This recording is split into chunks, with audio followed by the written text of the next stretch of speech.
I always thought having a roommate would make life easier, maybe even safer. That was before I met Evan. He seemed perfect at first. Quiet, clean, polite. A person you could trust. For the first few weeks, everything was normal. We shared meals, laughed at dumb videos, and never fought over bills or chores. But then, little things started happening.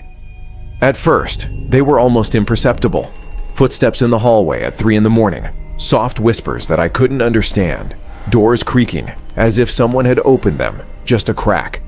I assumed he was sleepwalking or coming back late from somewhere, but whenever I checked, his door was closed, the lights off. He swore he was asleep one night. I woke up suddenly. The room felt colder than usual. Shadows stretched unnaturally across the walls. My bedroom door was cracked open. I always closed it. I froze, staring at the darkness, and saw a figure standing there. Still, silent, facing me. I whispered his name. Evan. The figure didn't move. Panic shot through me and I grabbed my lamp, flicking it on. The hallway was empty. My heart raced, but I knew what I had seen. I saw someone in my apartment. The next morning, I asked Evan if he'd been awake in the middle of the night. He showed me messages from his phone proving he had been at his parents' house. I couldn't explain it. Who was in my apartment? My mind spiraled. I started setting up small traps, noisy tin cans, strategically placed objects, to alert me if someone moved while I slept. The next night, the traps went off. It started with faint scratching. Then came knocks, deliberate, heavy. Something was pressing against my bedroom door, testing the dresser I had shoved against it. Then I heard nails scratching the wood, slow at first, then urgent, like someone wanted to get in. I froze, barely breathing, feeling the air thicken with tension. The scratching stopped after what felt like hours, though it was probably minutes. I didn't sleep the rest of the night. When Evan and I finally told the building manager, they checked everything, vents, crawl spaces, closets. That's when they found it. A crawl space above our hallway, barely visible unless you knew it was there. Big enough for someone to live in inside. There were blankets, food wrappers, clothing, everything you'd need to survive unnoticed. The dust on the floor revealed footprints leading toward our room, stopping right above my bedroom door.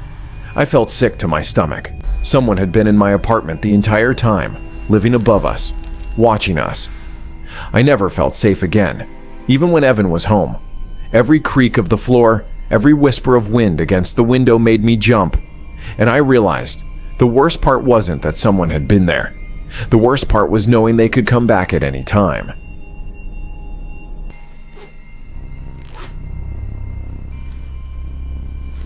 When Lily moved out, it seemed sudden, almost suspicious, but I didn't think much of it.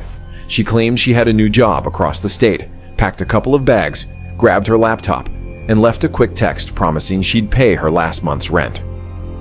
The first night alone was silent, peaceful, almost comforting, until the bathroom door creaked open at 2 a.m.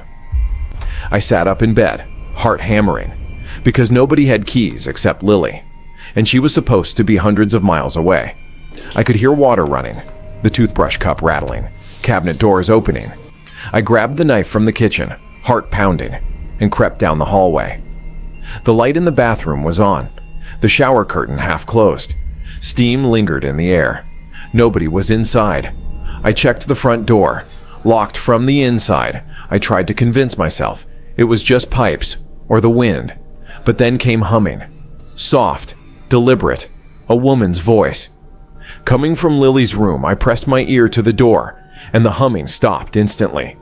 A shuffle inside, then a whisper. "Where's the girl?" My stomach dropped. I opened the door. The room was empty, except the closet door, slightly ajar. Inside there was a pile of clothing that didn't belong to her. A jacket, men's shoes, even a half-eaten sandwich someone had been living in her room before she left. Lily didn't leave for a job. She fled. Fear slammed into me, cold and sharp. That night, I slept with the lights on, gripping a baseball bat I kept by the bed. Around 3:20 a.m., I heard footsteps, slow, heavy, dragging across the room. Then a deep whisper. "Where's the girl?" I grabbed my keys and ran out, calling the police from my car. They found him curled up in the crawl space beneath her bed. Knives, tools, even a burner phone. He had been living there for weeks, watching us, listening to us, planning his next move. He never left when Lily did. I stayed out of that apartment for weeks, sleeping at friends' houses, but every creak of the floor and every shadow on the wall made my heart race. The idea that he could have come out while I slept, that he might still be around, unseen, haunts me to this day.